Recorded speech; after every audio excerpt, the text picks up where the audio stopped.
habíamos hablado de insuficiencia cardíaca, del concepto, el diagnóstico, conducta. Habíamos presentado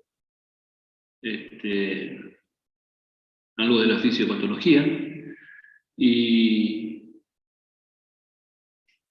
bueno, cuáles son las manifestaciones clínicas y el diagnóstico. Y la conducta a seguir en un paciente con insuficiencia cardíaca, es decir, cuando tiene disnea, cuando viene con una historia de disnea de larga evolución, pero progresiva, que progresa un poco más rápido que la disnea de las patologías respiratorias, que tiene una historia de edema de miembros inferiores.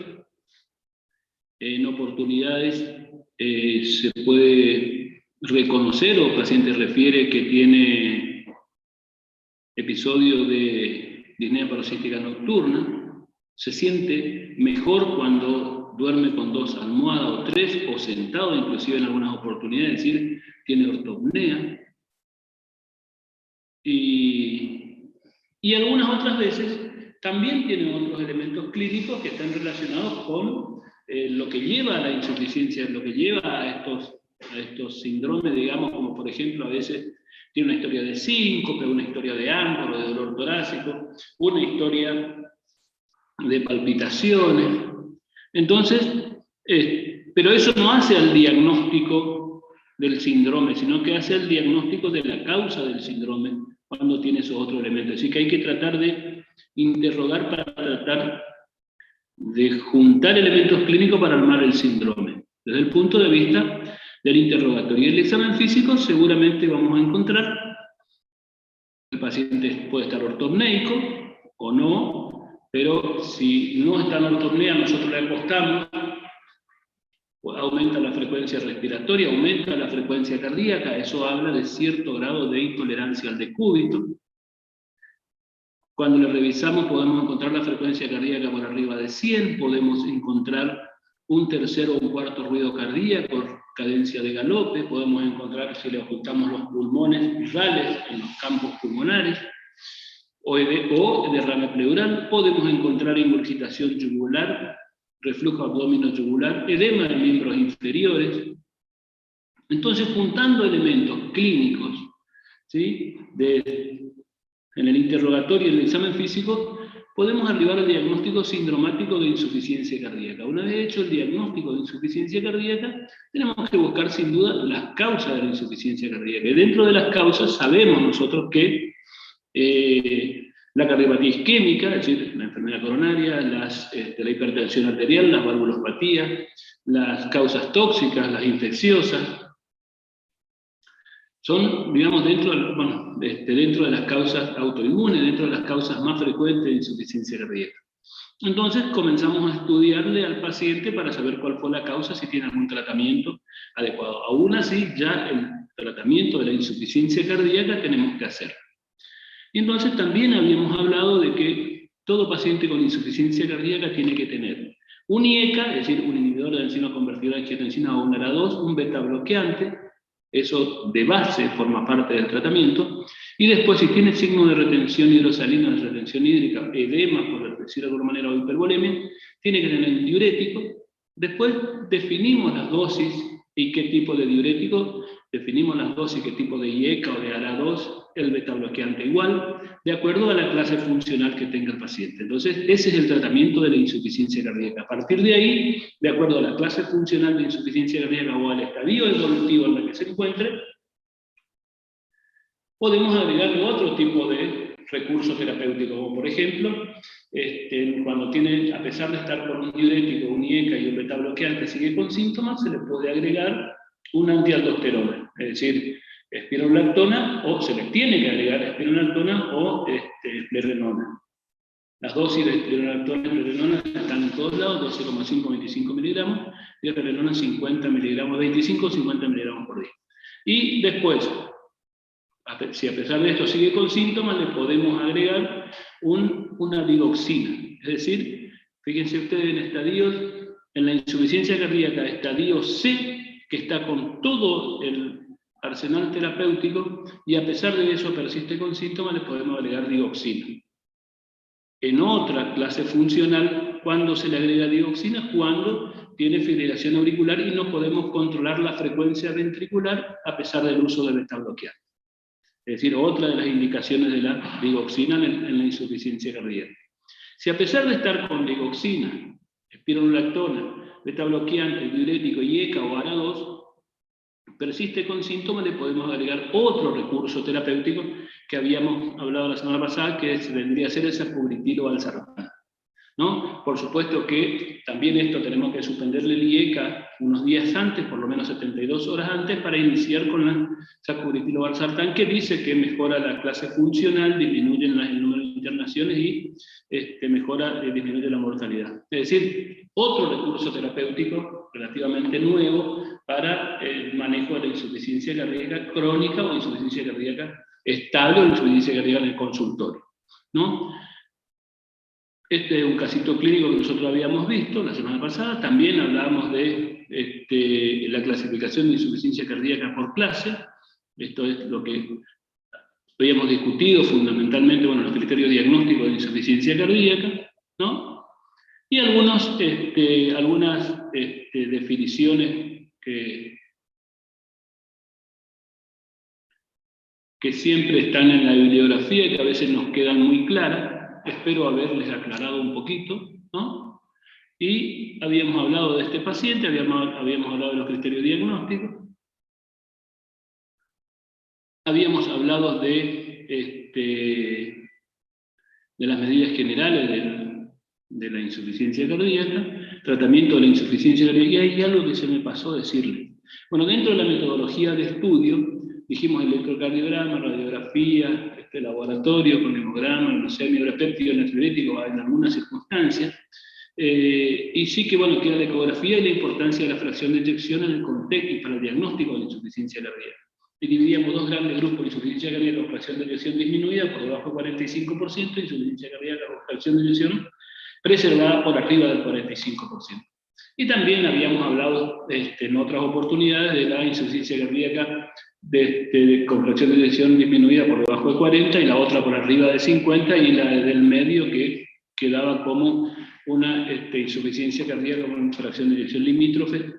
Todavía eso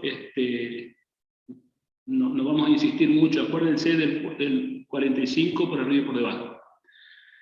Porque este manejo terapéutico que nosotros estuvimos hablando fundamentalmente está relacionado con la insuficiencia cardíaca con fracción de eyección disminuida, ¿no? También habíamos hablado en algunas circunstancias, a lo último, la semana pasada, acerca del manejo de la insuficiencia cardíaca con fracción de eyección conservada.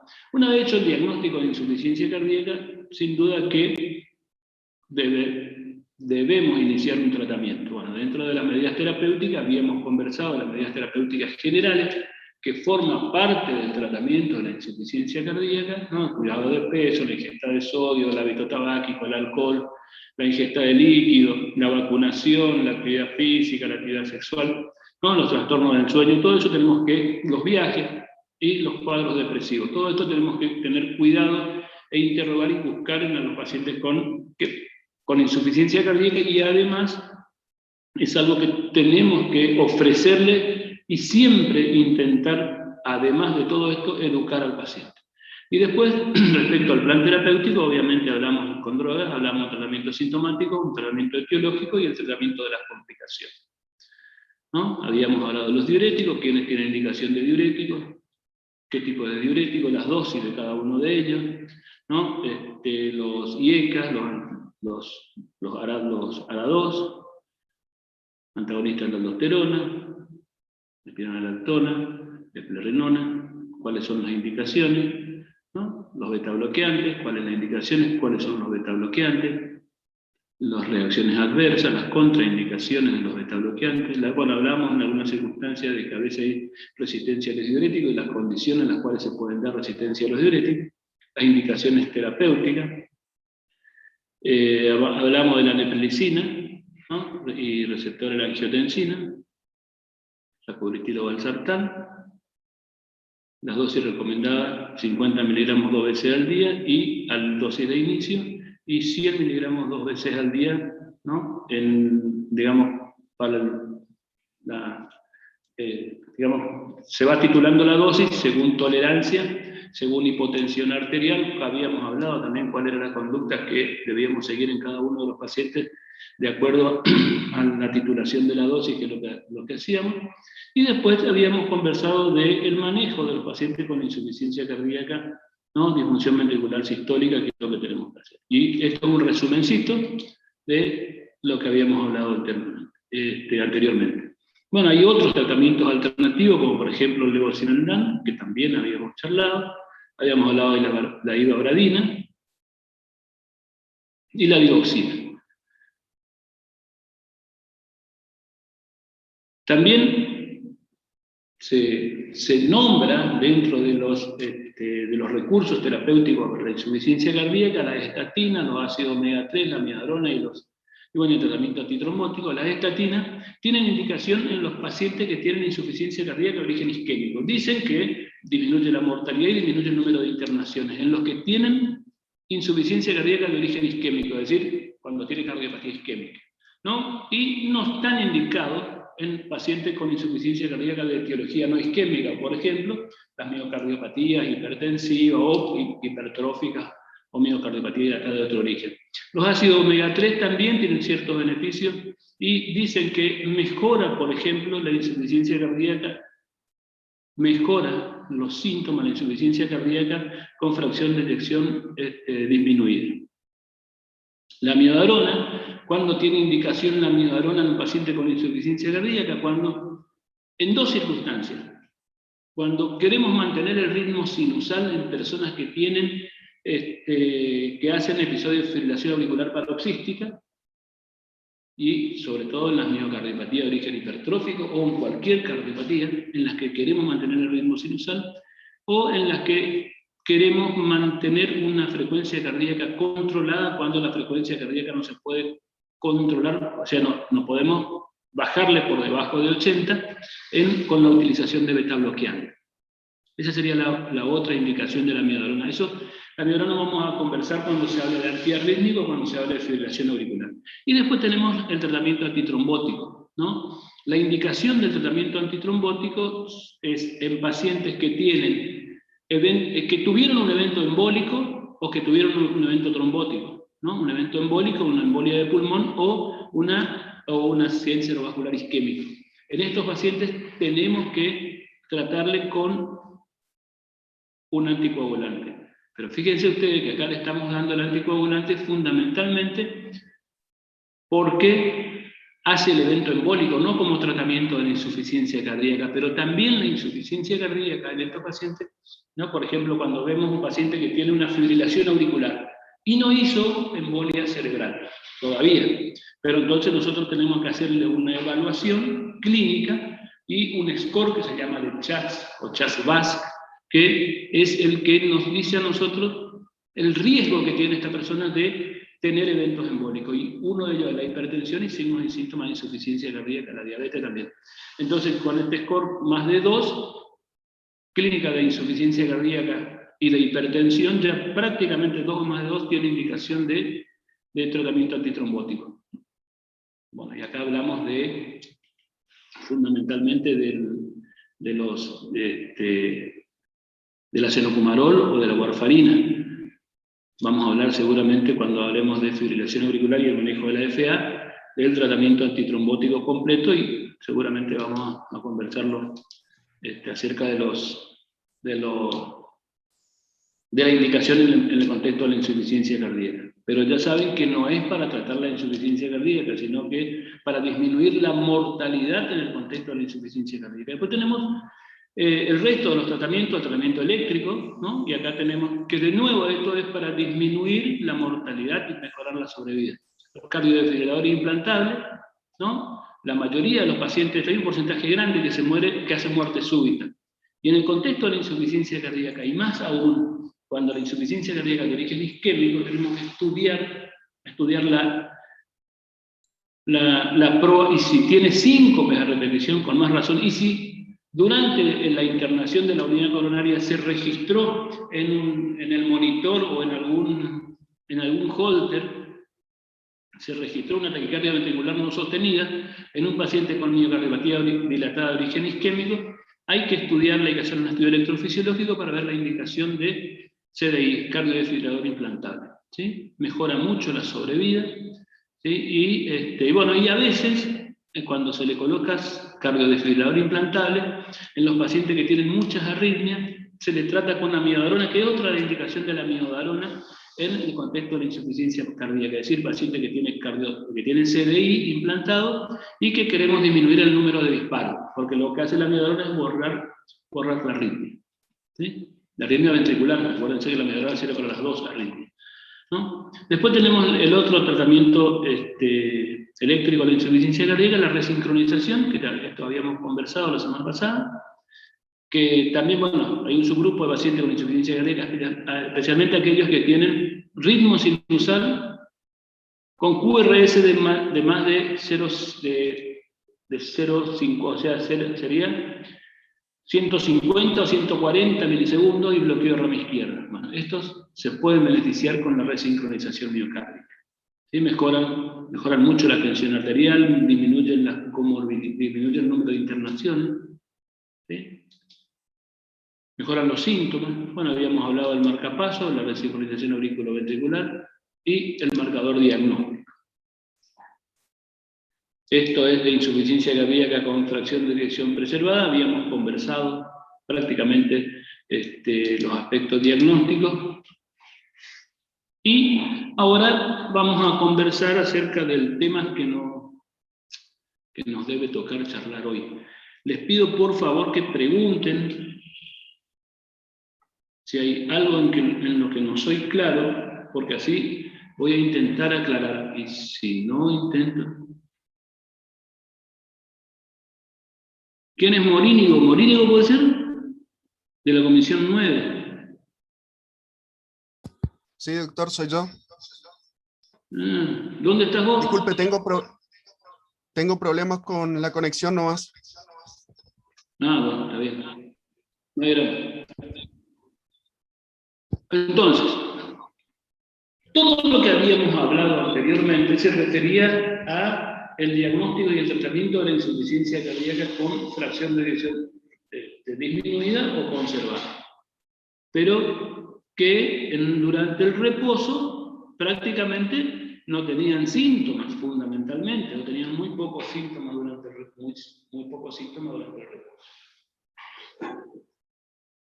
Y ahora viene una entidad que una de las compañeras la semana pasada preguntó, y vamos a conversar de insuficiencia cardíaca descompensada, ¿no? La definición, van a leer una serie de conceptos en los libros por ahí. La mayoría de ellos a veces no lo dejan muy claro, digamos, pero de todas formas lo voy a contar. La insuficiencia cardíaca aguda se define como un cambio rápido o gradual de los síntomas o signos de insuficiencia cardíaca, pero hay un cambio que puede ser rápido o gradual de los signos y síntomas. Es decir, ¿a qué se refiere ese cambio? A que aparecen en reposo, a eso se refiere. Y a veces en los exámenes, o si no nos queda muy claro en la cabeza de ustedes, cuando queda muy claro esto, ¿no? Un cambio gradual de los síntomas, que puede ser rápido o gradual de los síntomas, y signos de insuficiencia cardíaca que generan la necesidad de un tratamiento urgente. Es decir, cambio rápido o gradual en los signos y síntomas que generan la necesidad de un tratamiento urgente. ¿Y qué significa ese cambio? Ese cambio, sin duda, que antes no tenía síntomas y signos en reposo y ahora sí.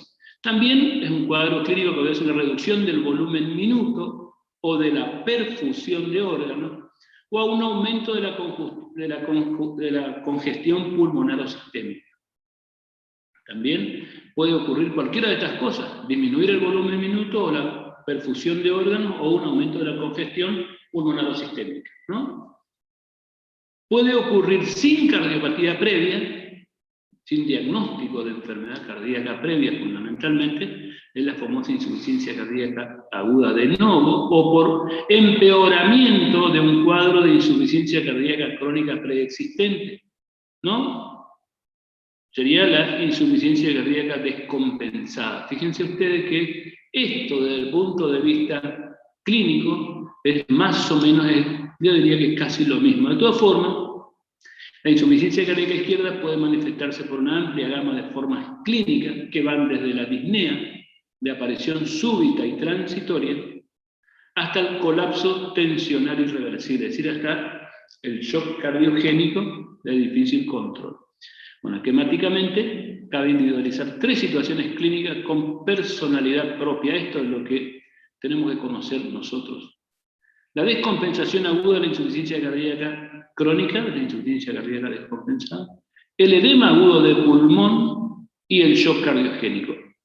O sea que, si ustedes se ponen a pensar desde el corazón normal, que desde acá puede pasar a una insuficiencia cardíaca descompensada, pero que lo habitual, a veces, es que el corazón normal con las cardiopatías pase a tener clínica de insuficiencia cardíaca.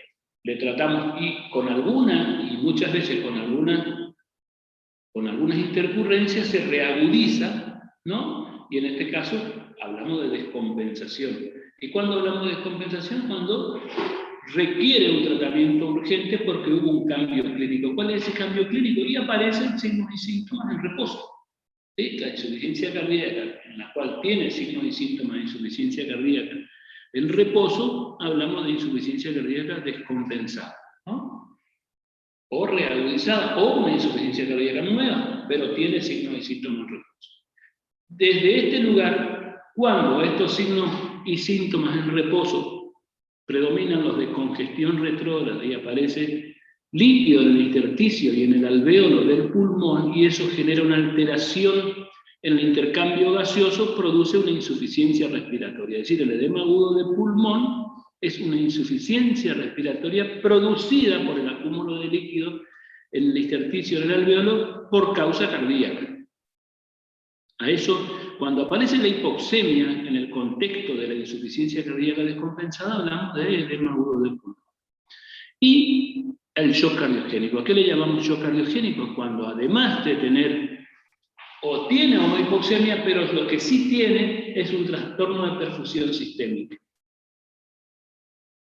Esos son trastornos de perfusión sistémica por causa cardíaca, es decir, la disminución del volumen minuto o del índice cardíaco es tal que no alcanza para mantener una perfusión sistémica adecuada. Es decir, estos son las 3 entidades clínicas de la insuficiencia cardíaca izquierda, fundamentalmente, que tienen, fíjense, tienen personalidad propia, es decir, tienen diagnóstico preciso. No sé si fui claro con la explicación de esto. La insuficiencia cardíaca tiene cuando tiene signos y síntomas cuando hace alguna actividad, cuando tiene intolerancia al decúbito, pero el reposo tiene la frecuencia cardíaca alrededor de 100, tiene menos de 20 frecuencia respiratoria, edema, ingurgitación tubular, cuarto ruido, tiene algunos ralecitos. Tiene insuficiencia cardíaca. Pero si además de eso, ¿no?, tiene más signos de sobrecarga, o la presión se va más arriba y tiene una frecuencia cardíaca de 120, una frecuencia respiratoria de más de 30, en reposo le falta el aire con las yugulares, decimos que tiene una insuficiencia cardíaca descompensada. Si además de eso tiene signos y síntomas de insuficiencia respiratoria por el acúmulo de líquido, decimos que tiene un edema agudo de pulmón. Y si tiene todo eso o no, y tiene signos de bajo gasto cardíaco con trastorno de perfusión sistémica, decimos que tiene un shock cardiogénico. ¿Fue quedando claro? Cierto. ¿Sí? Cierto. Bueno. Y de vuelta tenemos el casito este, vamos a ver si... Pero este parece que es otro ya. Un hombre de 72 años que se presenta al consultorio quejándose de disnea de esfuerzo, empeorado a lo largo de varias semanas. Previamente él ha podido trabajar en su jardín y cortar el pasto. Pero ahora siente falta de aire después de caminar 30 metros. Antes ha tenido episodios de dolor del retroesternal con un esfuerzo cuando hacía algún esfuerzo no habitual. Una vez sintió también mareo como por caerse mientras subía escalera. El síntoma se dio y pasó luego que se sentó. Recientemente también ha tenido dificultad para dormir por las noches y debe sentarse recto apoyándose en 2 almohadas. Bueno, estamos hablando de intolerancia al decúbito con disnea nocturna. Frecuentemente y en la última semana se despierta a la noche sintiendo falta de aire, que se alivia a los pocos minutos de sentarse derecho y dejar caer las piernas al costado de la cama. Hoy permaneció con falta de aire hasta la consulta y también ha notado que sus pies se han hinchado especialmente al final del día. Él no fuma ni toma alcohol. Fíjense ustedes que el mismo pacientito de hace de la semana anterior o del comienzo del power, pero que acá ya tiene otra presión y tiene otra frecuencia respiratoria y tiene falta de aire. Es decir, acá estamos hablando de la insuficiencia cardíaca descompensada, ¿no? Bueno, en la actualidad, para identificar el grado de gravedad de la insuficiencia cardíaca aguda, o reagudizada o descompensada, se ha propuesto una clasificación. Esta es una clasificación rápida que nosotros podemos hacer desde el punto para saber la severidad. Y ahora vamos a ver otra clasificación después para tener una idea del enfoque terapéutico fundamentalmente. Ahora lo vamos a ver más tarde, ¿no? Y se basa en la observación de signos clínicos de perfusión y de congestión. Es decir, si nosotros tenemos trastorno de perfusión y congestión, ¿no? Y ahí podemos evaluar si tiene, respecto a la perfusión sistémica, si no tiene trastorno de perfusión y no tiene trastorno de congestión, no tiene congestión en reposo, es un tibio y seco, ¿no? Pero si no tiene hipoperfusión, pero sí tiene signos de congestión, es un tibio y húmedo, ¿no? Un tibio y húmedo, fíjense, porque no tiene trastorno de perfusión y sí tiene signo de congestión. La congestión le da la humedad, digamos. En el otro lado tenemos los que sí tienen hipoperfusión. Estos están fríos los dos. Los que tienen hipoperfusión están fríos los dos, ¿sí? Si no tiene hipoperfusión, si tiene hipoperfusión y no tiene signo de congestión, es un frío y seco. Y si no, tenemos un frío y húmedo. Lo que tiene signo, por ejemplo, ¿a qué le llamamos signo de congestión en reposo? ¿O a qué le llamamos signo de hipoperfusión? ¿No? Los signos de hipoperfusión son la hipotensión, las extremidades frías, el trastorno del relleno capilar, digamos cuando nosotros le presionamos la uña y examinamos toda la base, la punta de la uña, soltamos y el relleno capilar dura más de un segundo, ¿no? Es decir, hay hipotensión, extremidades frías, relleno capilar lento, ¿no? Hay obnubilación, hay somnolencia, es decir, trastorno de perfusión cerebral, ¿no? Hay oligoanuria y puede llegar a haber falla multiorgánica. Esos son los signos de hipoperfusión. Y los signos de congestión en reposo son la presión venosa central elevada, la ortopnea, el edema en miembros inferiores, la hepatomegalia, la citis, los crepitantes o el edema agudo del pulmón, ¿no es cierto? Los crepitantes, el tercer ruido cardíaco y el reflujo abdominotubulare. Esos son los signos de congestión, ¿no? Y la persona obviamente está en reposo. Puede ser, fíjense ustedes que los que no tienen signo de congestión, en reposo y no tienen hipoperfusión, son tibios y secos. Y vamos a ver estos, para tener una idea de la severidad. ¿Quiénes son los que peor están? Los que peor están, sin duda, son los que están fríos, ¿no? Que tienen signo de hipoperfusión. Bueno, ¿cuáles son los factores precipitantes? Que esto es uno de los objetivos en el tratamiento, ahora vamos a ver después, de la insuficiencia cardíaca aguda, o las causas de la descompensación. Bueno, descompensación de insuficiencia cardíaca crónica, es decir, fundamentalmente la evolución natural de la cardiopatía, el empeoramiento de la función miocárdica, bueno, algunas veces la cirugía, las crisis tirotoxicósicas o el hipertiroidismo, la hipertensión puede agravar una insuficiencia de una crisis hipertensiva, la disfunción renal por la hipervolemia, algunas arritmias, es decir, la fibrilación auricular de alta respuesta o los bloqueos o las bradiarritmias, las taquiarritmias o las bradiarritmias. Respecto de las arritmias, que puedan ser causa de empeoramiento de insuficiencia cardíaca, todas las insuficiencias cardíacas, díganme qué particularidad tiene respecto a la frecuencia cardíaca.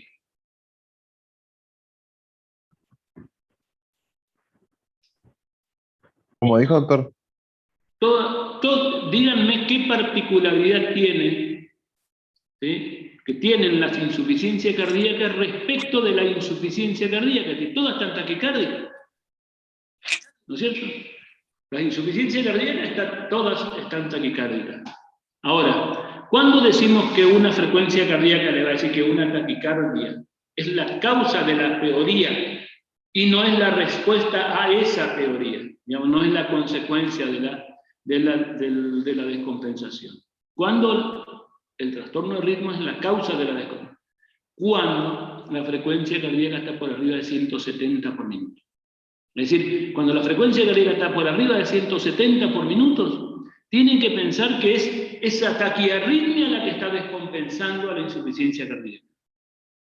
170, 180. ¿Por qué? Porque por arriba de esa frecuencia, ya el aumento, por arriba de esa frecuencia, la diástole es tan corta que no permite el llenado, entonces va a tener signos y síntomas de congestión. Por arriba de 170 o de 180, dicen algunos, ya debemos interpretar que es la taquiarritmia la que causó la descompensación.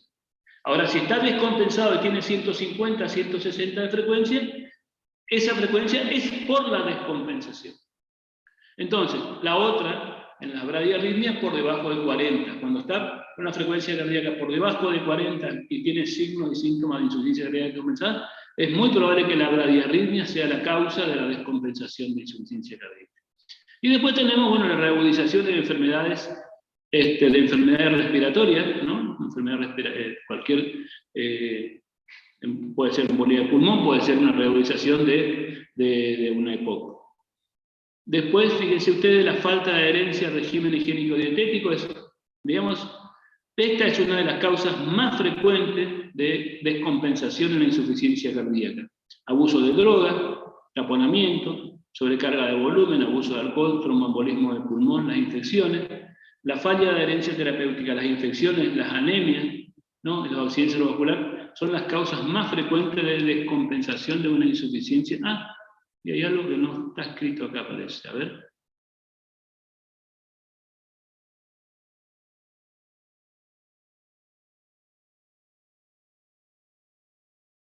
A ver, ¿cuál puede ser la otra causa de reagudización de una insuficiencia cardíaca que no está escrito acá?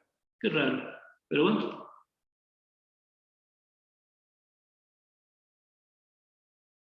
Que habíamos conversado y yo les conté varias veces también que es una de las causas.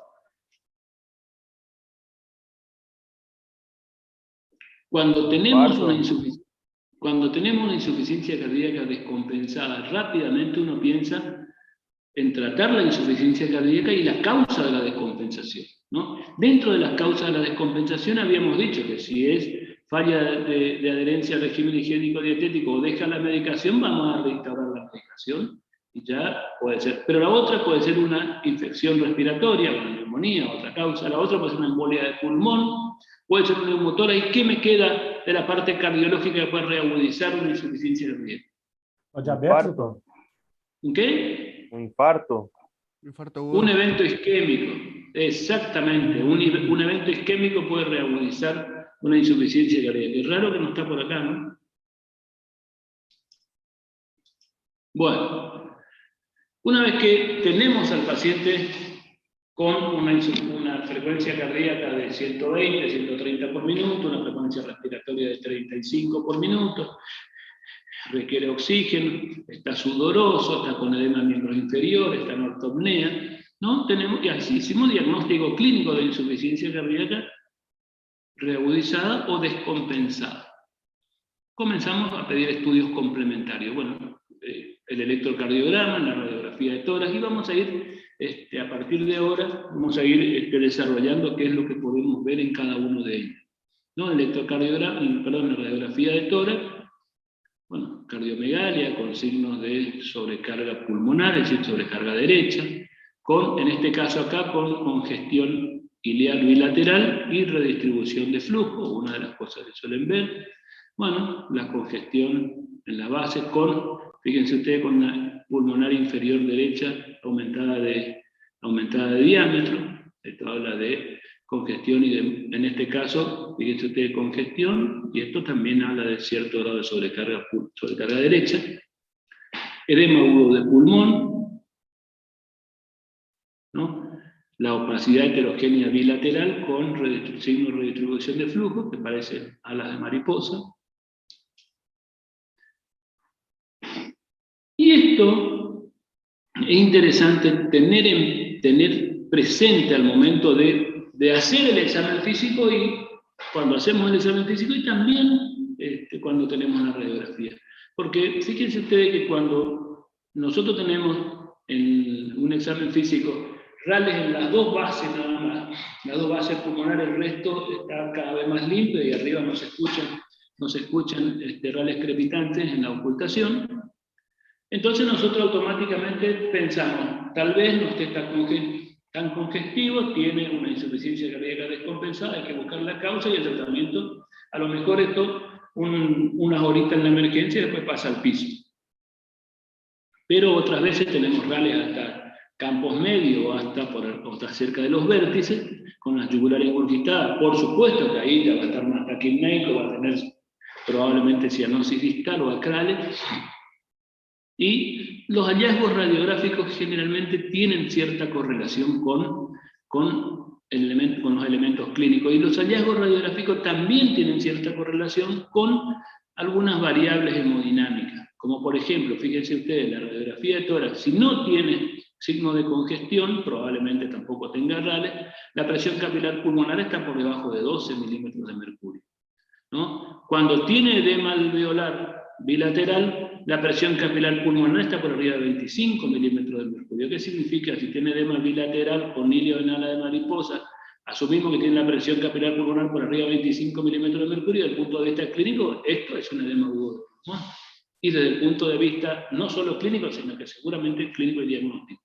Y desde la presión capilar pulmonar normal hasta la presión de 25 milímetros de mercurio, pasamos por todos estos estadios, digamos de 13 a 17, los vasos apicales hay cierta redistribución de flujo, ¿no? De 18 a 22 hay cierta redistribución de flujo, aumenta la redistribución de flujo, y con aumento de la congestión basal, bivasal por supuesto, y de 22 a 25, edema intersticial con patrón reticular, la línea B de Kerley, y por arriba de 25 todo el cortejo radiográfico correspondiente al edema alveolar.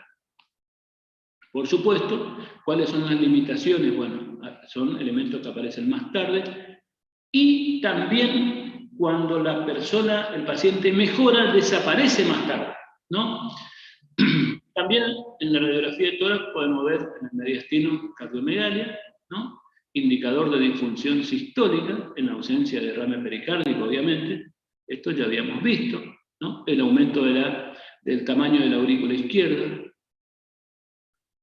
signo de hipertensión pulmonar, el cuarto arco pulmonar izquierdo, ¿no? La arteria pulmonar derecha por arriba de 16 milímetros, o la pulmonar izquierda por arriba de 18 milímetros, la silueta de la aorta forma parte también, sobre todo, el arranque aórtico y algo del callado, y las calcificaciones valvulares que podemos llegar a observar en algunas circunstancias. Estos son los hallazgos radiológicos, digamos, y de paso podemos tener una idea de la cardiopatía que tiene. Y la causa de la descompensación. Doctor, también podemos ver un neumotórax o una neumonía, claro que podemos ver. O una opacidad homogénea con broncograma aéreo, ¿no? Eso Doctor, sí. Perdón, a respecto de la radiografía de tórax, yo no entiendo por qué derrame pleural derecho es más común cuando es unilateral. Yo no entiendo la relación. ¿Me podrías explicar, por favor? ¿Por qué el derrame pleural es más común? Sí, porque derrame pleural de la insuficiencia cardíaca sería bilateral, pero si es unilateral es más común del lado derecho, y yo no entiendo por qué. ¿Y a vos qué te parece por qué puede ser? Tiene una explicación anatómica. Ay, te compliqué la vida, ¿viste? Eso porque ustedes no piensan. Eso porque ya te olvidaste de la anatomía. Después, vos sos... Carla Fontoura. Bueno, a vos te voy a preguntar en el examen por qué. Bueno, acuérdense, a cualquiera de ustedes le puedo preguntar por qué. Es una explicación anatómica pura, así que tienen que saber. Cierto, dice, ¿no? Y en ningún lugar explica por qué. Pero tienen una correlación con la anatomía diafragmática de un lado y del otro. Bueno. El otro examen es complementario. El electrocardiograma, ¿qué es lo que podemos tener? Bueno, podemos tener taquicardia sinusal. Bueno, la taquicardia siempre, acuérdense que esto forma parte de la insuficiencia cardíaca, ¿no? Podemos tener bradiarritmia o taquiarritmia, podemos tener fibrilación auricular, bueno, trastorno de conducción intraventricular, bloqueo de rama derecha, bloqueo de rama izquierda, ¿no? Los más frecuentes. Los bloqueos de rama izquierda, fundamentalmente en las miocardiopatías. Bueno, signos de hipertrofia ventricular, podemos ver signos de isquemia, puede ser de fibrosis, la Q, o alteración en el STT, en la onda T fundamentalmente, que esos son de signos agudos o de isquemia aguda. La Q de isquemia crónica o necrosis, y los signos de isquemia agudo serían alteración en el ST y la onda T, ¿no? Por supuesto que estas son las patologías que producen esta alteración electrocardiográfica, y bueno, y después los trastornos del voltaje del electrocardiograma, electrocardiograma de bajo voltaje, ¿no? Puede ser con derrame pericárdico, hipotiroidismo o bradicardia. Además del bajo voltaje, tiene bradicardia cuando hay hipotiroidismo. El ecocardiograma, ¿para qué nos sirve? Exactamente la misma utilidad que cuando hablamos que para el diagnóstico, pero acá además nos sirve para tener una idea de la causa de la insuficiencia, de la reagudización, ¿no? Terminar el tipo de disfunción ventricular, ya sabíamos, y valorar la cardiopatía de base. Solicitamos, bueno, el eco que nos sirve en el evento agudo, obviamente, generalmente son los transtorácicos, y acá, para evaluar la función sistólica y diastólica, podemos en la actualidad hasta hacer diagnóstico de embolia de pulmón, ¿no? Con el eco, y el transesofágico en algunos casos cuando tenemos mala ventana y cuando sospecha, y cuando hay arritmia fundamentalmente, o cuando hay sospecha de disección aórtica. En el ecocardiograma vemos la función diastólica, buscamos, digamos, los diámetros ventriculares, ¿no? Buscamos la dilatación, fundamentalmente, que es lo que se busca, el diámetro diastólico de fin el diámetro de fin de diástole del ventrículo izquierdo, tiene que ser más de 54, las valvulopatías, para evaluar también los diámetros, en la insuficiencia aórtica fundamentalmente.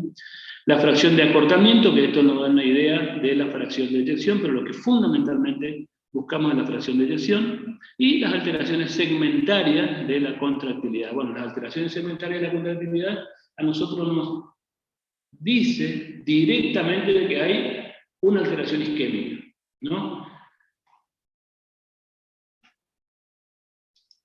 Es decir, cuando hay un sector del miocardio que no se contrae en forma sincrónica con todo el resto. Bueno, una vez hecho el diagnóstico de insuficiencia cardíaca, tratamos de establecer la causa, insuficiencia cardíaca descompensada, hay que buscar la causa de la reagudización y la causa de la insuficiencia cardíaca, pero a veces ya tiene diagnóstico, y si ya tiene diagnóstico y tiene diagnóstico de causa, tenemos que buscar hacer diagnóstico de la causa. ¿Cuáles son? Y decidir un tratamiento. ¿Cuáles son los objetivos terapéuticos? Alivio sintomático, sin duda, corrección de las alteraciones fisiopatológicas, tratar la causa de la insuficiencia cardíaca y tratar la causa de la descompensación. ¿Sí? Es decir, aliviar los síntomas, tratar las causas. Si tiene una neumonía, por supuesto, aliviamos los síntomas y tratamos la neumonía, tratamos la anemia si tiene, el fallo renal si tiene, el abandono terapéutico. Eso siempre tenemos que tener presente en las personas que tienen una patología crónica. Ya habíamos hablado, cuando hablamos de los aspectos diagnósticos, que es lo que tenemos que tener presente y en cuenta para asesorar, y la educación es otro de los puntos clave. Entonces, de los objetivos terapéuticos, alivio sintomático, corrección de las alteraciones fisiopatológicas, tratar la causa de la insuficiencia cardíaca y la causa de la descompensación. Bueno, dentro de los conceptos generales terapéuticos, el tratamiento fisiopatológico independiente de la cardiopatía de base va dirigido a mejorar la función ventricular actuando sobre los determinantes del gasto cardíaco. Y ustedes que pensaban, ¿para qué yo tengo que saber cuáles son los determinantes del gasto cardíaco? Si esto yo no voy a ver nunca, bueno. Lamento decirle que van a tener que volver a repasar, creo que ya le dije, es decir, tenemos que actuar sobre la precarga, la poscarga y la contractilidad y la frecuencia cardíaca, ¿no? Es decir, cuando se descompensa tenemos que buscar dónde podemos actuar para mejorar, ¿no? Para mejorar la función ventricular. Bueno, ¿qué es lo que tenemos que utilizar? Drogas de efecto rápido, drogas con perfil hemodinámico que permitan rápida titulación y efecto farmacológico, es decir, por vía endovenosa fundamentalmente. Y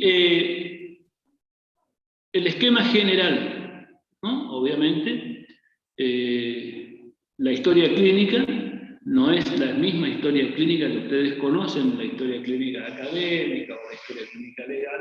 No, va a una historia clínica dirigida rápidamente, qué hizo, qué no hizo, cuándo comenzó, cómo siguió, y ya no tenemos que... Y su casa tiene baño, y tiene baño instalado, tiene inodoro, el piso de cemento o de tierra, el techo de paja, no importa todo eso acá.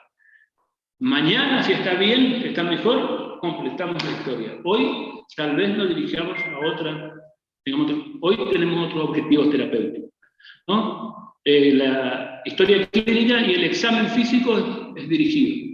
Vamos a ver los signos de perfusión, el pulmón y el corazón. ¿Está? Ingreso a la unidad de cuidados intensivos, que tenga posibilidad de asistencia respiratoria mecánica y monitoreo respiratorio y hemodinámico, si se puede, ¿no? Y las medidas con el paciente. Esto es medidas generales con el paciente. Posición semisentado, piernas colgando, si se puede, cuando no hay hipotensión. La hipotensión ya es otra cosa, ¿no? 2. Tenemos que tratar siempre a un paciente que tiene insuficiencia cardíaca con oxigenoterapia. Porque si no tiene edema agudo de pulmones, si no tiene insuficiencia respiratoria, lo mismo el oxígeno le va a beneficiar. Entonces, oxigenoterapia, que puede ser con máscara o con bigotera, ¿no? Monitoreo de la saturación de oxígeno con el objetivo terapéutico de saturación de oxígeno en insuficiencia cardíaca tiene que tener, tenemos que llegar a una saturación de más del 95%, o sea, el flujo de oxígeno tiene que ser para llegar a una saturación de más del 95%.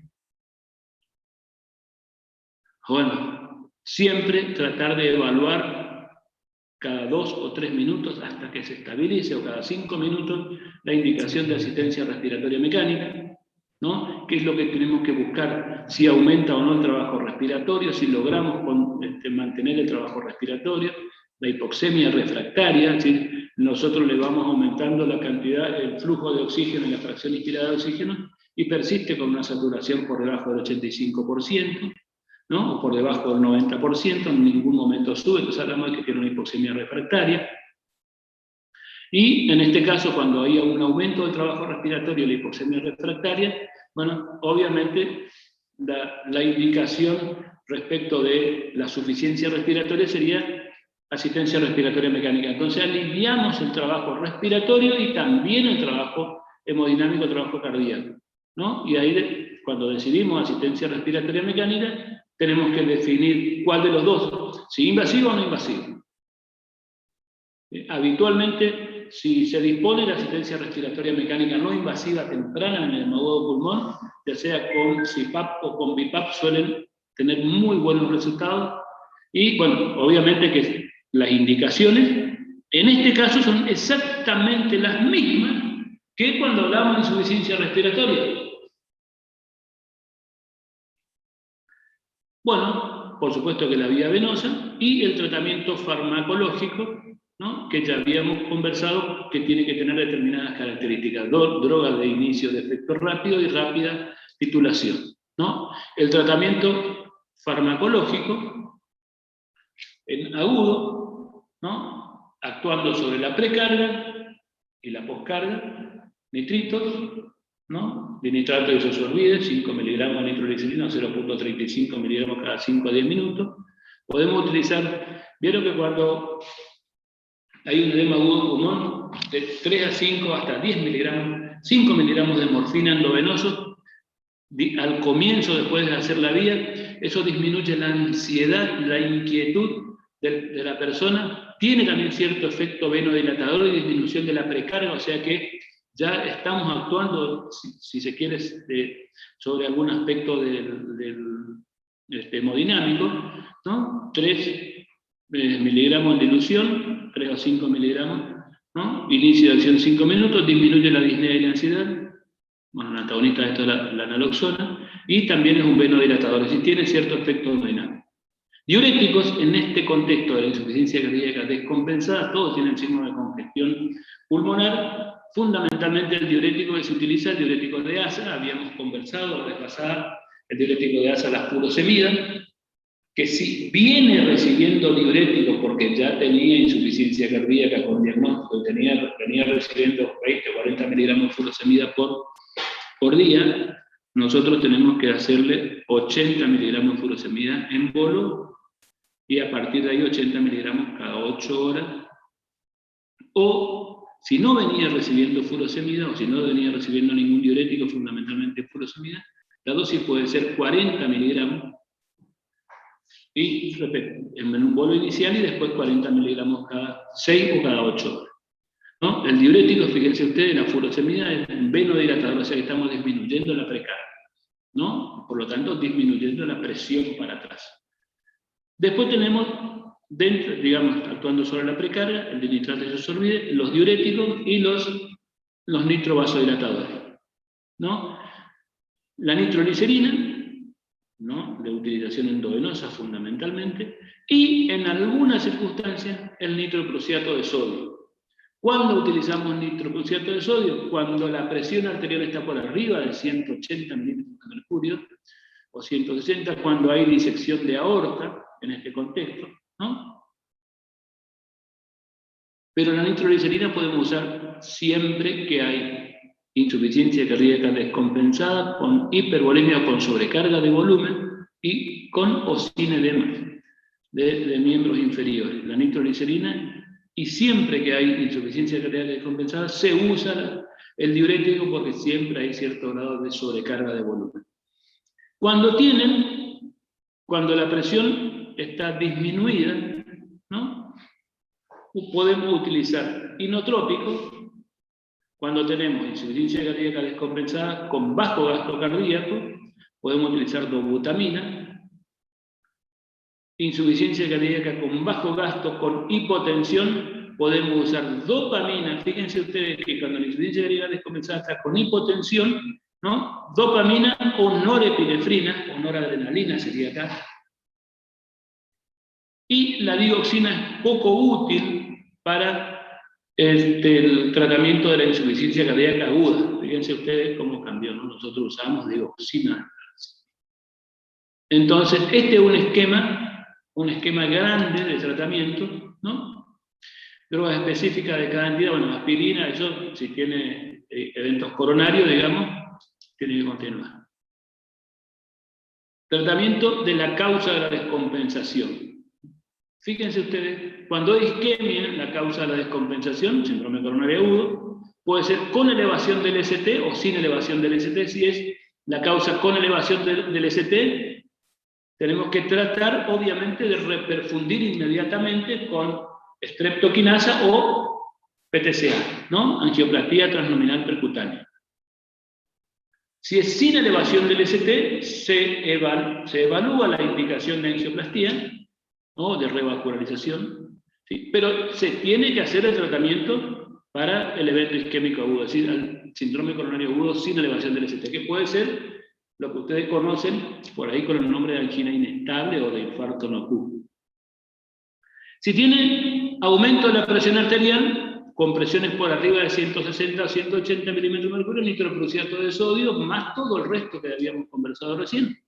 Si tiene arritmias, las taquiarritmias, digamos, supraventriculares o ventriculares, cardioversión eléctrica o tratamiento farmacológico. Es decir, estamos tratando la causa de la descompensación, ¿no?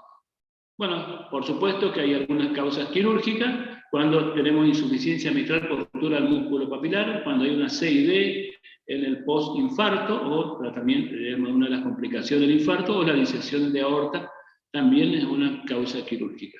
Y después tratamiento de la cardiopatía de base, que eso ustedes ya conocen bien cómo se tiene que hacer. Bueno, desde el punto de vista del monitoreo clínico, el clínico es el examen físico cada 20 minutos al comienzo, una vez que comienza a disminuir la frecuencia respiratoria y la frecuencia cardíaca, y es increíble la persona que tiene edema agudo de pulmón de estar por morirse a las 9 de la mañana, si hacemos todo bien, a las 9:15, ya se siente más aliviado. De 220 de presión arterial le bajamos a 160, le pusimos con nitroproxiato de sodio, la nitroglicerina le mejoramos la capacitancia y el diurético comenzamos a mejorarle la cantidad de volumen y la capacitancia venosa, y con la morfina, los 5 miligramos de morfina inicialmente, le disminuimos la ansiedad, comienza a sentirse mejor. Y ustedes le ocultan, siguen los rales, siguen las sibilancias. A las 9:30 de la mañana comenzó a orinar, la presión está igual, está bastante mejor, ya siguen por supuesto los rales, la sibilancia y la congestión en la radiografía van a desaparecer después de las 24 horas. O sea que los elementos de diagnóstico complementarios no nos sirven en ese caso, es el estado del paciente y por supuesto que lo que sí mejora rápidamente, por ejemplo, es la oximetría del pulso y la PaO2 en los casos de edema agudo de pulmón, comienza a mejorar la PaO2 y la sensación del paciente es otra. Bueno, por supuesto que desde el punto de vista laboratorio, que buscamos, y a veces pedimos una curva enzimática, monitoreamos al comienzo, podemos pedir troponina, por ejemplo, para saber si a lo mejor no hay un evento isquémico, la curva enzimática, cómo descienden las troponinas o la CPK y la LDH, el ionograma, la función renal. Tenemos que buscar algún otro elemento por ejemplo, de anemia o y qué tipo de anemia hay que forman parte de que pueden formar parte de la descompensación. Bueno, monitoreo electrocardiográfico, electrocardiograma seriado, la saturación de oxígeno capilar, dijimos el objetivo era más del 95%, y desde el punto de vista del monitoreo hemodinámico, que es lo que nosotros buscamos, no invasivo, de presión arterial, el manguito autoinsuflable, que eso ustedes van a ver en la mayoría de los servicios, y el monitoreo invasivo, en este caso le pinchamos una arteria, ¿no? Cuando hay inestabilidad hemodinámica, cuando hay shock o hipertensión arterial severa de difícil control. ¿Sí? La vía venosa central para el monitoreo de la PVC, y el catéter de Schwann-Ganz, que tiene determinadas indicaciones fundamentalmente cuando hay inestabilidad hemodinámica o shock, y nosotros no podemos arribar a un diagnóstico claro del estado hemodinámico, del estado miocárdico de los pacientes. Vamos a hablar de cada uno de las drogas que se utilizan en la emergencia.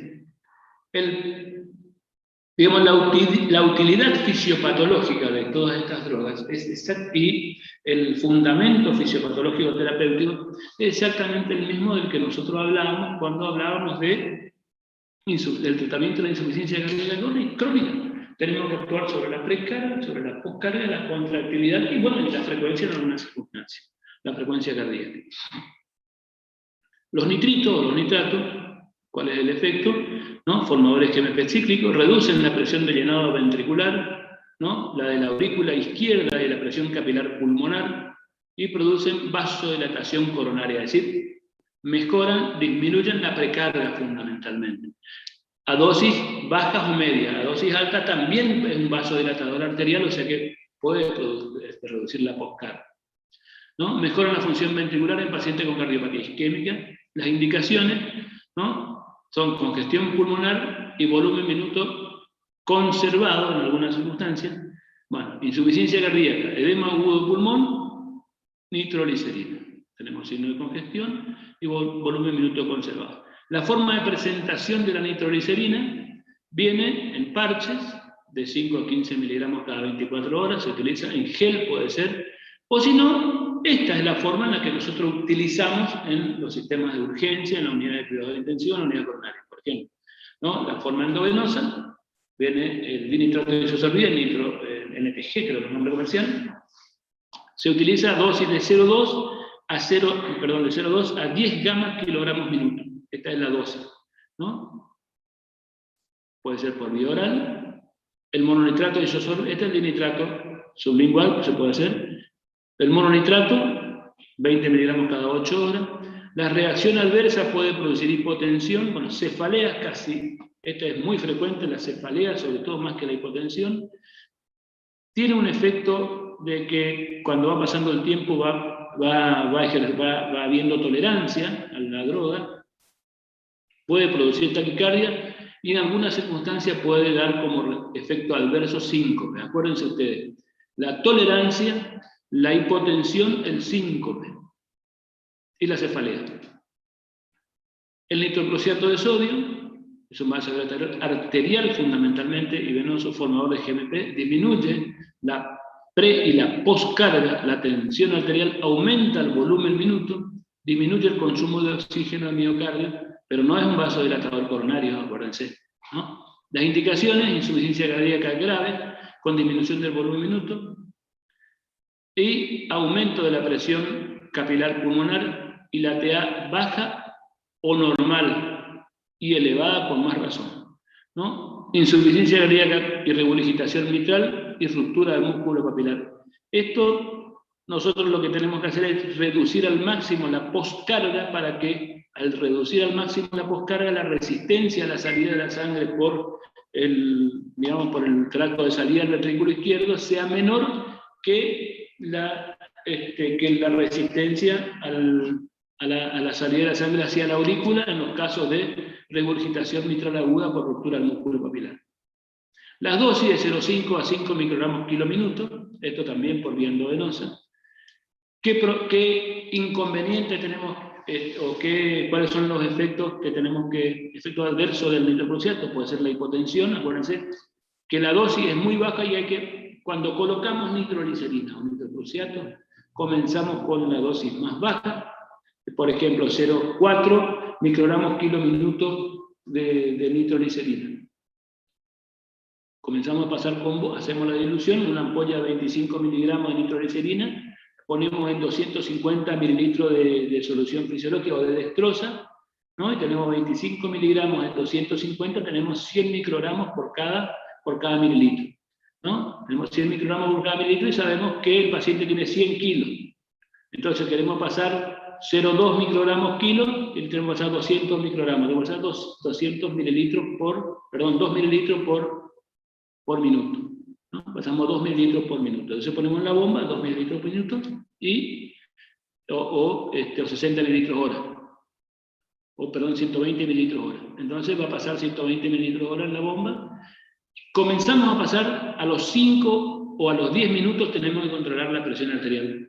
Porque puede bajar, quedar igual o disminuir. Bueno, sí, o aumentar, perdón. Si queda igual no hay problema y podemos a los 20 minutos o 15 minutos doblar la dosis y volvemos a controlar a los 5 o 10 minutos. Si sigue igual podemos doblar la dosis, es decir, ir aumentando la dosis. Y si ponemos una determinada dosis y la presión baja por debajo de 100, obviamente volvemos a la dosis anterior. Eso se llama titular la dosis. Lo mismo con el nitroclosiato, debe ser exactamente igual. Bueno, ¿cuáles son los inconvenientes del nitroclosiato? La hipotensión. Ojo con el tiocianato. Dos cosas tenemos que tener cuidado con el nitroclosiato de sodio. Es fotosensible, o sea, se inactiva con la luz. Tenemos por eso que se cubren los perfus y los goteros cuando utilizamos nitroclosiato. Uno es fotosensible. Y el otro, en las personas con insuficiencia renal crónica, pueden no eliminar el tiocianato, que es un metabolito del nitroclosiato, que es un cianuro. Y acuérdense, podemos tener una intoxicación por tiocianato, que es lo mismo que con cianuro. ¿Está? Puede producir acidosis láctica, bueno, puede producir en algunas circunstancias náusea, desorientación y psicosis. La hidralazina es otro vasodilatador que se usa, no es muy frecuente la utilización, pero se utiliza. Vasodilatador arterial, disminuye la poscarga, aumenta el volumen minuto, mejora la perfusión periférica. Limitación de su uso, TA menor a 100 milímetros de mercurio, la dosis de 100 a 300 miligramos cada 24 horas. Las indicaciones, bueno, son la intolerancia a los IECA u otra contraindicación, por ejemplo, de los nitritos o del hidroclorhidrato de sodio.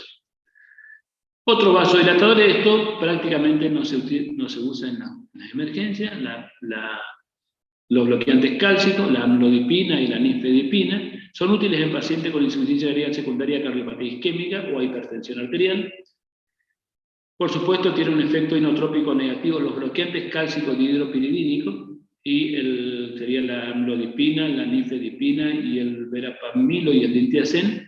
Bueno, los no dihidropiridínicos tienen efecto inotrópico negativo y contraindica su uso en la disfunción ventricular sistólica y sobre todo en la reagudización. Podemos utilizar el mesiritide. Esto prácticamente no es de uso corriente, ¿no? Inhibidor de la vasopeptidasa doble, y los receptores de angiotensina. Bueno, esto, el Bosentan es uno de los que por ahí, no sé si no está por acá. Bueno, el Bosentan se usa en los casos de que hay hipertensión pulmonar, se utiliza mucho. Y después, bueno, habíamos visto que la clasificación según la gravedad era si tenía o no tenía congestión o signo de hipoperfusión sistémica, ¿no? Teníamos 4 clases, ¿no? Clase 1 o grupo A, caliente seco, ¿no? Caliente húmedo, frío seco, frío húmedo. Si tenía signo de hipoperfusión y no tenía congestión, signo de hipoperfusión con congestión, ¿no? Pero para planificar la estrategia terapéutica, ¿no? En los sistemas de urgencia nosotros solemos ponerlo en otra clasificación en otros grupos, que me pareció práctico traerla para que ustedes conozcan, ¿no? Entonces, esta es una clasificación rápida para saber la severidad, y esto para planificarse la estrategia terapéutica según droga. Y ahora vamos a ver, esto es práctico, por eso le traje. Ahora ya termino y le escucho. Y lo clasifican en 5 escenarios, según, ¿no?, la cifra de presión arterial sistólica. 5 escenarios. ¿Cuáles son? Escenario 1, insuficiencia cardíaca aguda no hipotensiva, es decir, no está baja la presión. ¿A qué presión nos referimos? A presiones por arriba de 100 y de 140. El paciente presenta disnea y congestión con normotensión, ¿no?, o con la presión elevada por arriba de 140. Este es el primer escenario. ¿Cómo nos manejaríamos con este paciente? Este es el mejor paciente para tratar, ¿no? Porque acá podemos usar, fíjense, no tiene contraindicaciones para nitroglicerina, para diuréticos, no tiene para morfina, no tiene contraindicaciones para, bueno, la oxigenoterapia tenemos que tener. Este es el paciente que usamos casi todo, ¿no? Y después, por supuesto, para el manejo fisiopatológico y buscar después la causa de la reagudización, que puede ser una embolia de pulmón. Acá tenemos que tratar la embolia de pulmón, que puede ser una neumonía, también hay que tratar la neumonía. Si además tiene dolor torácico, tenemos que buscar la estrategia de revascularización. El escenario 2 es insuficiencia cardíaca aguda hipotensiva. Acá el paciente tiene disnea y o congestión con la presión por debajo de 100 milímetros de mercurio. Ojo, tiene la presión sistólica por debajo de 100. Y acá tenemos a su vez dos probables escenarios para distinguir. Esto sin hipotensión y sin hipoperfusión, ¿no? Con hipotensión sin hipoperfusión, ¿no? Obviamente ni shock, ¿no? Estos son pacientes similares a este escenario.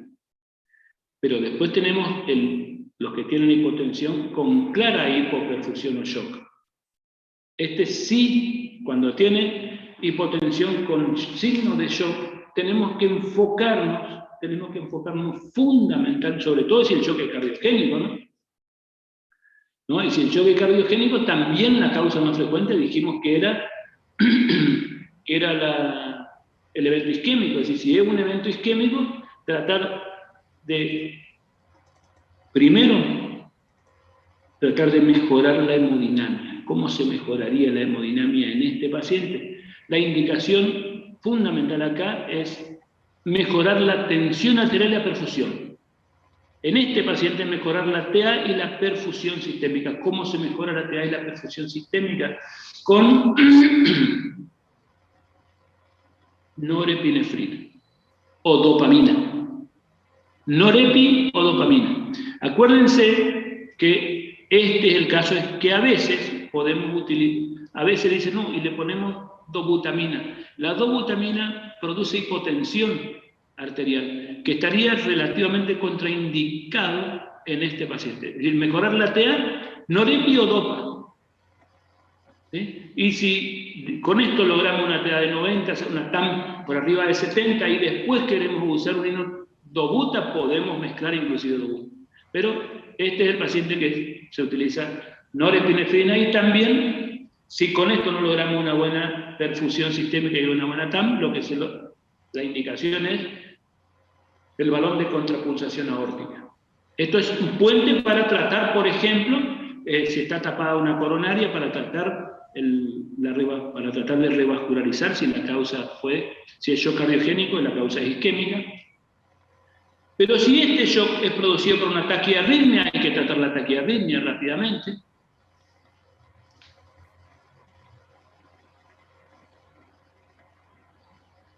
El escenario 3 es un edema agudo de pulmón hipertensivo. Estos generalmente son personas que rápidamente desarrollan una disnea parasítica nocturna, edema agudo de pulmón. A veces tienen poco edemas periféricos inclusive, pero hacen una crisis hipertensiva de 220, 230, 240 de tensión arterial. Es decir, siempre la TA es por arriba de 160, es decir, un edema agudo de pulmón claramente hipertensivo. Esto desarrollan la radiografía en una imagen en ala de mariposa, ilio con ala de mariposa, disnea, ortopnea, excitación, hipoxemia, cianosis y hipertensión arterial. Bueno, la indicación en estos casos siempre hay que tratar de lograr disminuir la TA por lo menos a esta cifra, con nitroprusiato de sodio, furosemida, posición sentada, oxígeno, todo lo que habíamos hablado antes.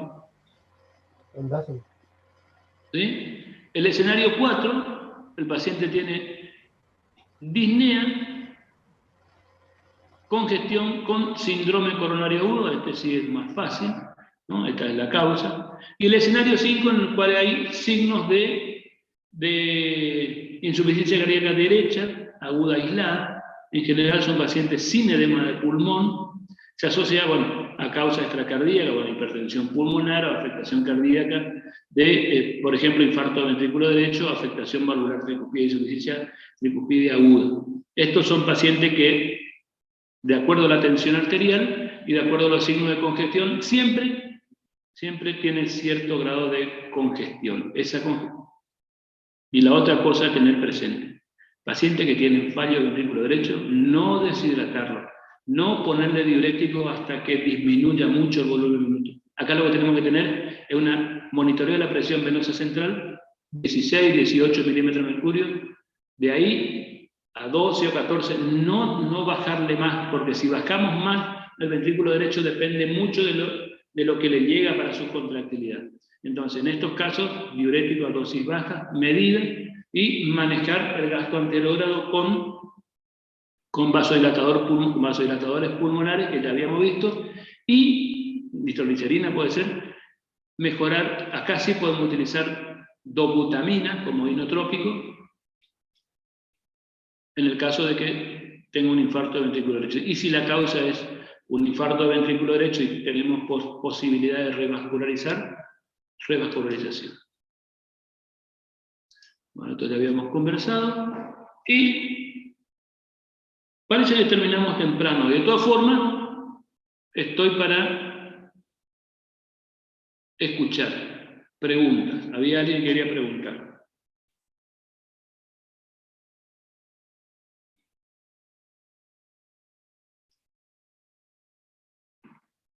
Y después vamos a discutir este casito clínico.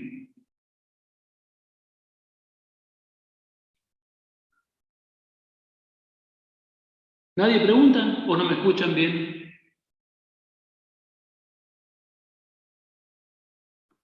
Escucha bien, sí, profe. ¿Me escuchan bien? Sí, doctor. Sí, se escucha. Casoni se fue a ver a Dumar. Casoni no prende la cámara, debe estar durmiendo a las 7. Bueno, ¿no hay preguntas? No hay preguntas. Vamos a hablar un casito clínico, vamos a ver si integramos un poco todos los conocimientos que estamos tratando de incorporar. Un paciente de 66 años de edad, de sexo masculino, procedente de Yapeyú, profesional agricultor, ingresa al servicio de emergencia con una historia de 12 horas de evolución de edema de miembros inferiores, de inicio insidioso, o sea que te lleva hace tiempo, ¿no? Que se le hincha, se le deshincha a la mañana, se le hincha a la tarde, ¿no? Que llega hasta el tercio medio de la pierna, o sea, casi hasta la rodilla, digamos, acompaña de un cuadro de dificultad respiratoria de 1 hora de evolución, de inicio brusco, que impide el decúbito, o sea que no se puede acostar, acompañado de tos húmeda, con expectoración blanquecina, de moderada cantidad. Sudoración fría, disminución de la diuresis, niega sensación febril, niega otros síntomas acompañados. En el examen físico, dentro de los antecedentes, conocido portador de hipertensión arterial de larga data, con tratamiento irregular, familiares desconocen la medicación, no se conoce asmático, no es alérgico a alimentos ni medicamentos de uso común, no es diabético, niega cirugías anteriores y internaciones anteriores también niega. El paciente ingresa en mal estado general, con falta de aire, con disnea, taquipnea, respiración ruidosa, audible a distancia, se escucha, ¡uy! ¡Uy! Ustedes escuchan la respiración cuando ingresan a la habitación donde están, tiene sudoración profusa, ansioso, de 1 hora de evolución aproximadamente. Los controles de signos vitales, una presión arterial de 210, 100, ¿no? De 210, 100, tiene una frecuencia cardíaca de 95 por minuto, una frecuencia respiratoria de 29, perdón, por minuto, una temperatura de 36,5, y tiene fíjense ustedes, la saturación de oxígeno de 88 a 90%, y tiene un hemoglucotest con una glucosa de 155 miligramos. El examen físico, cardiológico, acuérdense que teníamos que hacer un examen dirigido, primer y segundo ruido normofonético, ritmo regular, no tiene galope, los pulmones tienen crepitantes y subcrepitantes de base a campos medios, no se ocultan sibilancias, el abdomen es blando, depresible, no doloroso. Y este es el electrocardiograma. ¿Qué se encuentra en el electrocardiograma?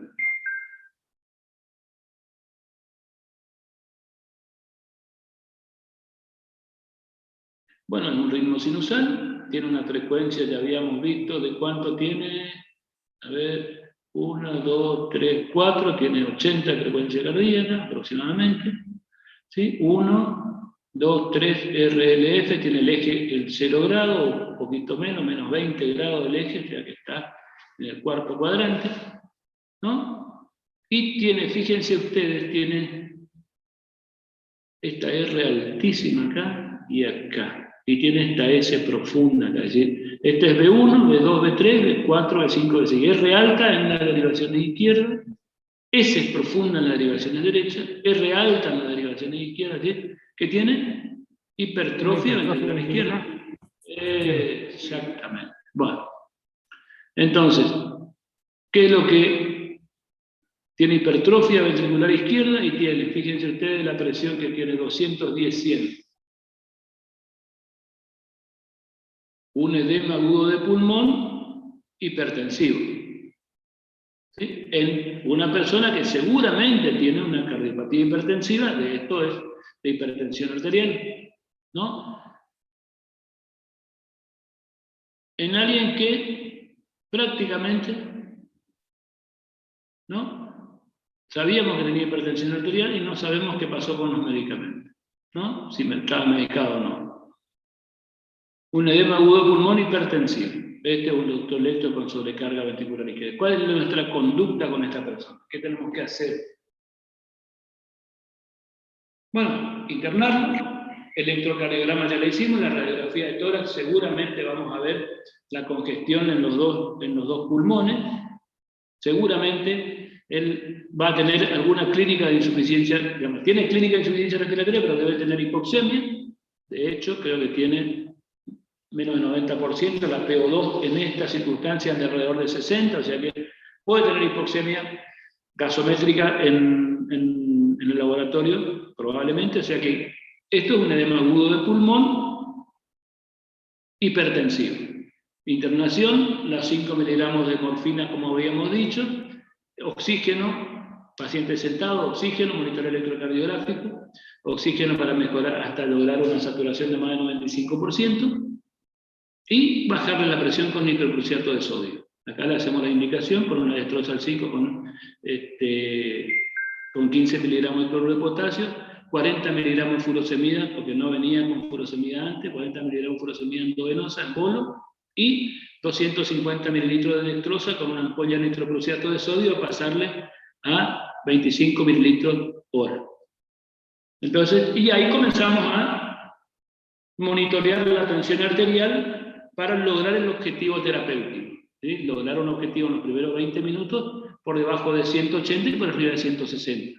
Y después vamos titulando para lograr el objetivo casi en poco tiempo, digamos, ¿no? 140, 150 ETA, cosa de que el ventrículo izquierdo comience a mejorar su performance funcional. Otra sobrecarga ventricular, electrocardiografía. Otro electrocardiograma con sobrecarga ventricular izquierda. Bueno, el diagnóstico de este paciente, crisis hipertensiva, edema agudo de pulmón, o edema agudo de pulmón hipertensivo.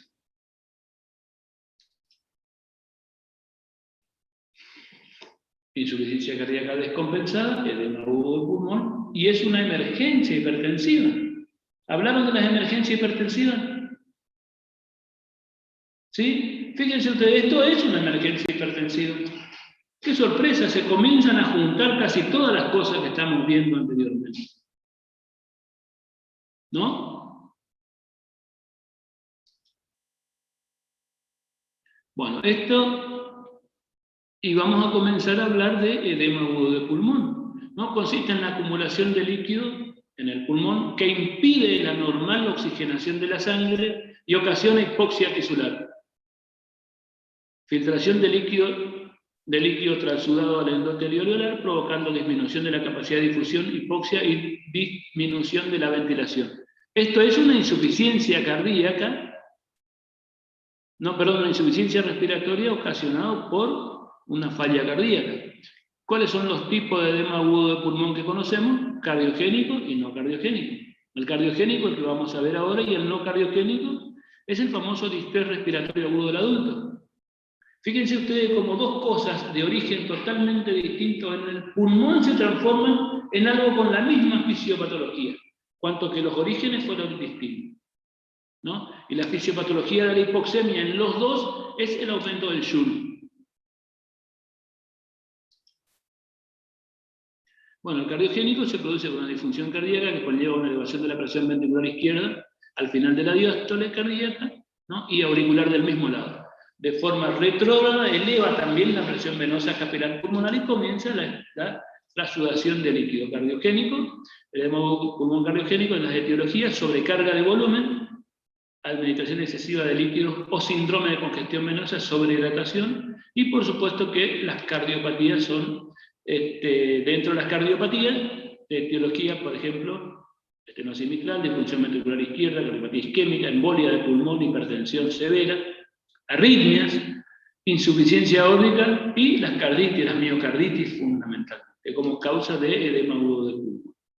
No cardiogénico, la etiología del edema agudo pulmón no cardiogénico, ustedes por lo menos se tienen que imaginar: inhalación de tóxicos, toxinas circulantes, reacciones inmunológicas, drogas, y esto es por aumento de la permeabilidad normal del capilar que deja pasar el líquido.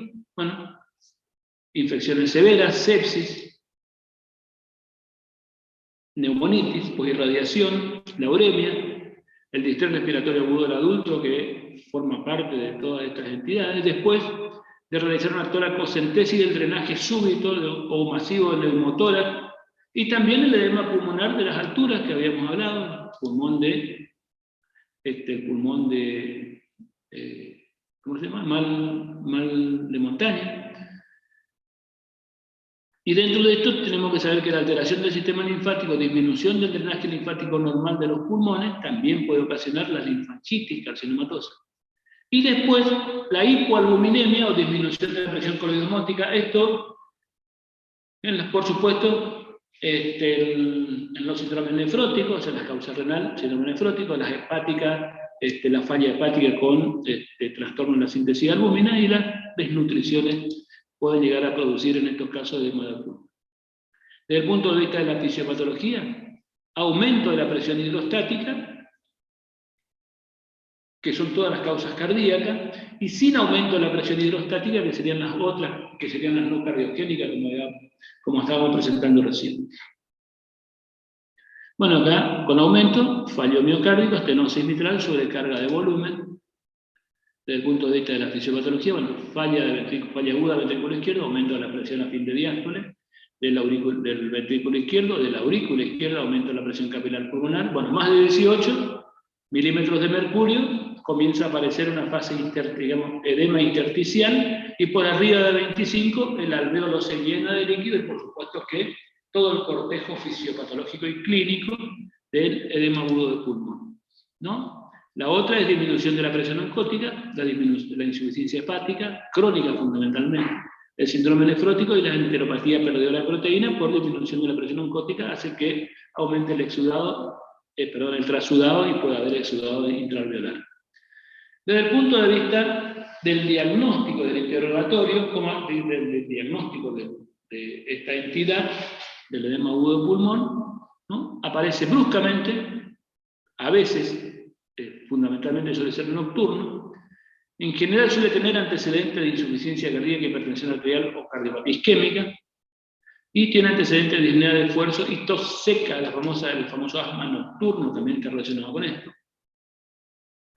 En el examen físico, el paciente está angustiado, excitado, ansioso, inquieto, tiene una sudoración profusa, está taquipneico, polipneico, tiene una disnea, ortopnea fundamentalmente, tos con esputo humoso y asalmonado, tiene una coloración rosada, puede tener cianosis periférica o palidez y aumento de la frecuencia respiratoria. Creo que habíamos descrito todo esto. En el examen físico, estertores crepitantes hasta vértices, taquicardia, palpitaciones. Puede tener hiper o hipotensión arterial o shock, tiene tercer ruido o oliguria, y uso de la musculatura accesoria, tiene tiraje. Todos estos elementos tiene el paciente con edema agudo pulmonar. Tos seca y sibilancia en la fase intersticial, tos con esputo asalmonado y crepitantes basales, luego se extiende a los tercios medio y superior, crepitantes en marea, se llama eso cuando va subiendo, y tenemos que interpretar que tenemos agua dentro del alveolo. Desde el punto de vista diagnóstico, los síntomas y los datos de la exploración física suelen ser suficientes para llegar al diagnóstico. Es decir, rápidamente nosotros nos damos cuenta cuando está en edema agudo de pulmón. Que, como me dijo un compañero de ustedes en el examen, ¿qué es el edema agudo de pulmón? Y es una insuficiencia cardíaca descompensada, pero ¿y lo anterior que me dijiste qué es? Y también, pero entonces, ¿lo mismo que lo anterior? No, no es lo mismo, es distinto. Pero ¿y cómo me explicás que es distinto? Y porque tenemos la insuficiencia cardíaca, la insuficiencia cardíaca descompensada, y lo último de la insuficiencia cardíaca descompensada, el edema agudo de pulmón. ¿Pero qué es? Bueno, es cuando aparece la insuficiencia respiratoria, eso es, digamos, cuando aparece la hipoxemia, eso es el edema agudo de pulmón, ¿no? Pero bueno, y es lo último, y el shock cardiogénico es lo último de lo último, no, tenemos que tener, por eso hablamos de entidad con personalidad propia, porque tiene su fundamento diagnóstico clave, digamos, ¿no? Bueno, dentro de los exámenes complementarios, la radiografía de tórax, opacidad bilateral, ¿no? Y desde el punto de vista de la semiología, ¿pueden creer que esto da síndrome de condensación? ¿No? Bueno, el electrocardiograma vamos a ver cuál es la causa, si tiene supradesnivel del ST, si tiene una taquiarritmia, tiene una embolia de pulmón, un S1, Q3, T3. En el eco podemos llegar a ver algunas cosas, la gasometría, ¿no? Obviamente la insuficiencia respiratoria, el ionograma, algunas causas metabólicas, el hemograma completo, tenemos solicitar cochidoianemia, glucemia, enzimas cardíacas, uremia, enzimas cardíacas por si no hay un evento isquémico o por ver para tener la curva. El diagnóstico diferencial del edema agudo pulmón cardiogénico, distrés respiratorio agudo del adulto, las neumonías, el asma agudo grave, la CEPOC, pleuritis con derrames y embolia de pulmón. Tratamiento. Ya hicimos diagnóstico y tenemos que tratar.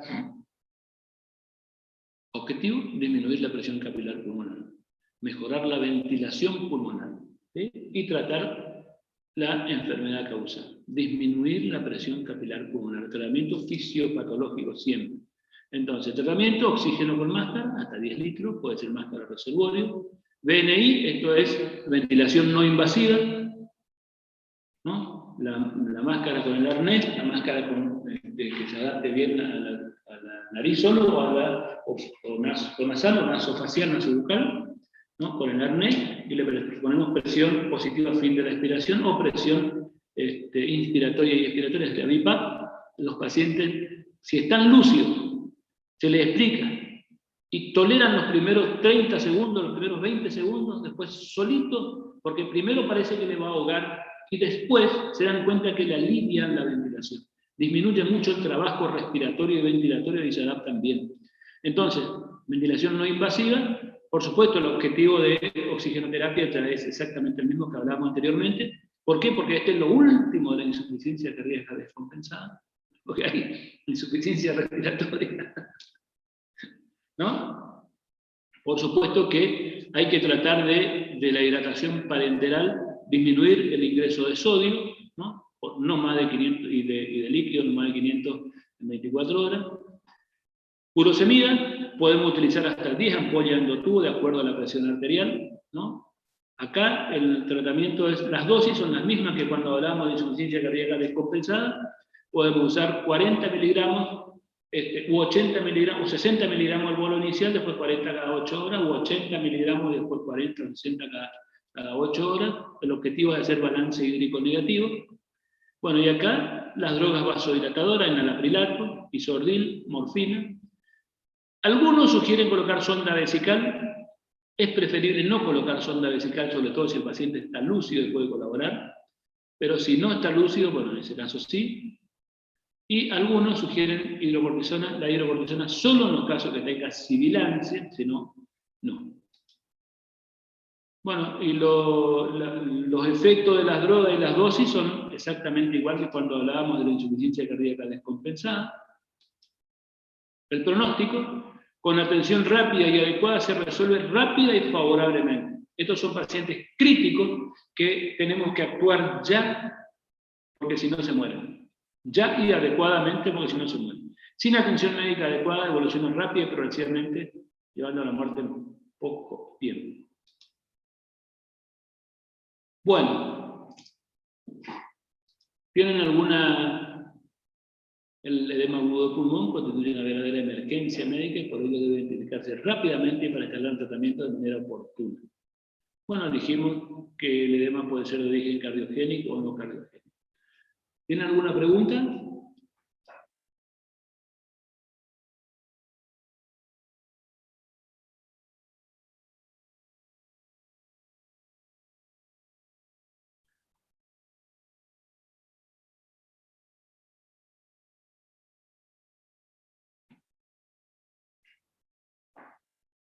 Y acá tenemos, fíjense ustedes, otro pacientito.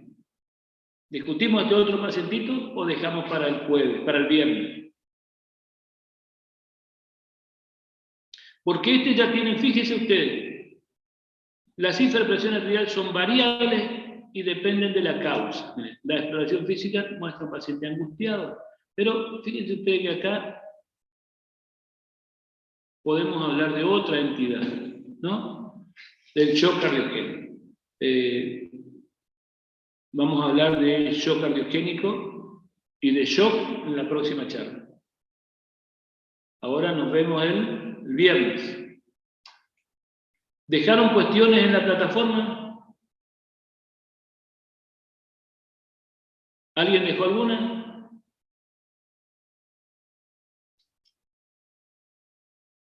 Nadie dejó nada. ¿Me escuchan ustedes o no? Nadie habla. Sí, doctor, ¿se escucha? Sí, pero no dejaron, no dejaron cuestiones, preguntas, inquietudes. Creo que no, profe.